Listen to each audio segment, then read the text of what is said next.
জিনাতুল হায়াতিদ দুনিয়া, সন্তান আর সম্পদ এটা দুনিয়ার জীবনের সৌন্দর্য। ছোট ছেলেমেয়েরা সোনামণিরা না থাকলে পৃথিবীতে কোনো সৌন্দর্য থাকতো? স্বামী স্ত্রীর ভালোবাসা কয় বছর? রং ধরা যৌবন জং ধরে শেষ।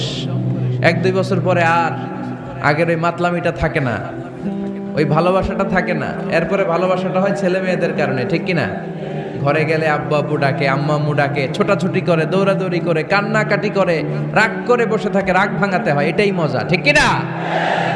এজন্য আল্লাহ বলেছেন জিনাতুল হায়াতিদ দুনিয়া।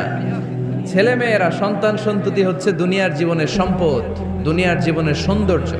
এক আয়াতে বললেন জিনা, আবার আরেক আয়াতে বললেন ফিতনা। ইন্নামা আমওয়ালুকুম ওয়া আওলাদুকুম ফিতনা। তোমাদের সম্পদ, তোমাদের ছেলে মেয়েগুলো যেমনি সৌন্দর্য, আবার অন দ্য আদার হ্যান্ড তারা তোমাদের জন্য ফিতনা। কারণ এই সন্তানের মুখে খাবার তুলে দেওয়ার জন্য অনেক বাবা হারাম পন্থায় উপার্জন করে, এরকম আছে না নাই? তাহলে ওই সন্তান শুধু জিনা না, ওই সন্তান ফিতনা। এই সন্তানের কারণে বাবা দুনিয়ায় ফিতনায় পড়ে গিয়েছে, ফিতনায় জড়িয়েছে। আবার আরেক আয়াতে আল্লাহ বললেন আদুওয়া। কখনো কখনো সন্তান সন্ততি এগুলো হয়ে যায় শত্রু, বাবা মায়ের জন্য শত্রু। অনেক বাবা আছে ছেলের জন্য জাহান্নামে যাবে, আছে না নাই? অনেক ছেলে আছে বাবার জন্য জাহান্নামে যাবে।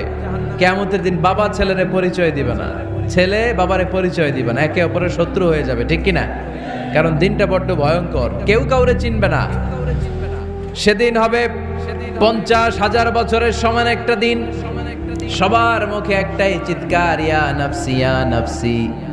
আকাশের জলজলে সূর্যটা অনেক দূরে, তারপরেও তাকাতে কত সমস্যা হয়। অনেকেই ভাবে আছেন সেই সূর্যটা, তেজদীপ্ত সূর্যটা কিয়ামতের মাঠে মাথার একেবারে কাছাকাছি চলে আসবে। সূর্যের প্রচন্ড তাপে মাথার মগজগুলো গলে গলে নাকের ছিদ্র আর কানের ছিদ্র দিয়ে বেয়ে বেয়ে পড়বে। হুফাতান উরাতান মুশাতান গুরলা। পায়ে দেওয়ার মতো কারো জুতা থাকবে না। আজকে এই যে বাটা জুতা পরে আসছেন, অ্যাপেক্সের জুতা, কিয়ামতের দিন জুতা থাকবে পায়ে, গায়ে জামা থাকবে না। Everyone will stand up as naked. There is no dress, no costume, no garment in their body. দেহে কোনো পোশাক নাই, পেটে খাবার নাই, পায়ে জুতা নাই, সূর্যটা মাথার কাছে, তৃষ্ণায় জিহ্বাটা বের হয়ে নাভি পর্যন্ত ঝুলতে থাকবে।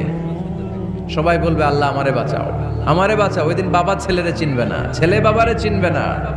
অনেক বাবা ছেলের কারণে জাহান্নামী হবে, অনেক ছেলে বাবার কারণে জাহান্নামী হবে। তাহলে তখন বাবা ছেলের শত্রু হয়ে যাবে, ঠিক কিনা?